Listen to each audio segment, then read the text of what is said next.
In this tutorial, we're going to learn how to put our stop motion pictures into After Effects and that we can edit them so that we can have our final footage.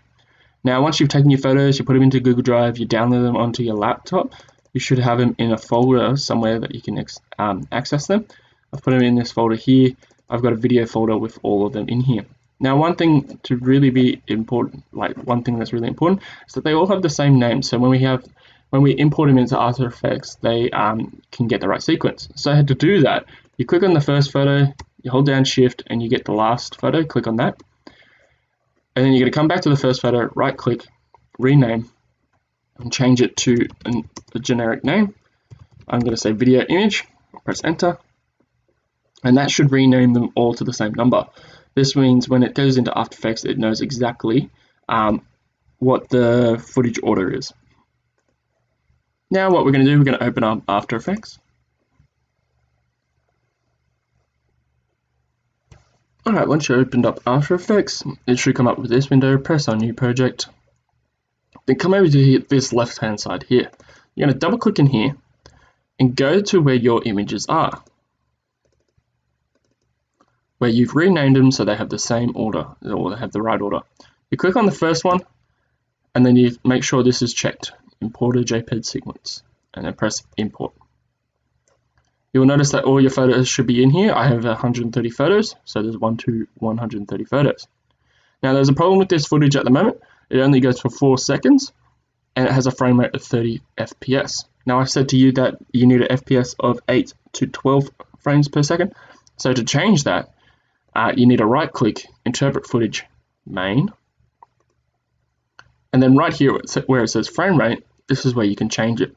Now I already know that this footage looks really good in 8 frames per second, so I'm going to change it to 8 frames per second and press OK.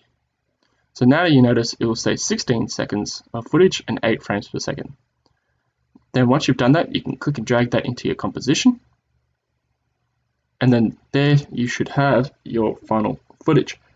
Now it may have some processing issues due to not enough RAM on your computer, but once it runs through once, it should be perfectly fine. And there you have it. This is the footage in 8 frames per second, and I think it looks relatively good. Now you notice in my footage it had some speakers, sounds coming out through here. So what you can do, this is just some detail that you could start adding. So when he started dancing, I was like, maybe we should play some music graphics so then we can see that happening. So this is his first dance move. I'm going to double click in this area. I'm going to find that image of the music note that I found on the internet and that I've edited in Photoshop.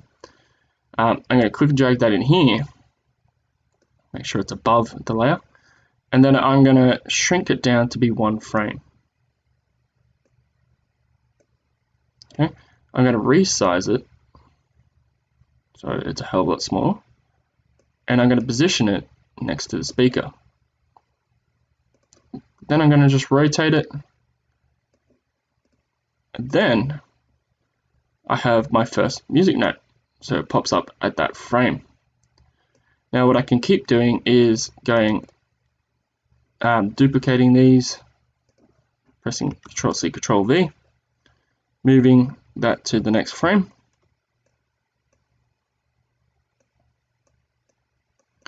and with that one now I'm going to make sure that it's on the other side of the speaker, rotating a different way. Make sure that you have the music note selected, and then say now it should flicker from one to the other. Then I can keep doing that for the whole time he's dancing, and then I can add some waves into the speaker, and then when I go into editing in Premiere Pro, I can add different music from the background music, so then it sounds like something's playing through. These are just examples of what you can do in After Effects for your footage to make it look a hell of a lot better. Now once you've done that, you're ready to export from going Composition, add to Adobe Media Coder, and changing it to an MP4 in Adobe Media Coder, and then you're ready to go into Premiere Pro with your title sequence to final editing.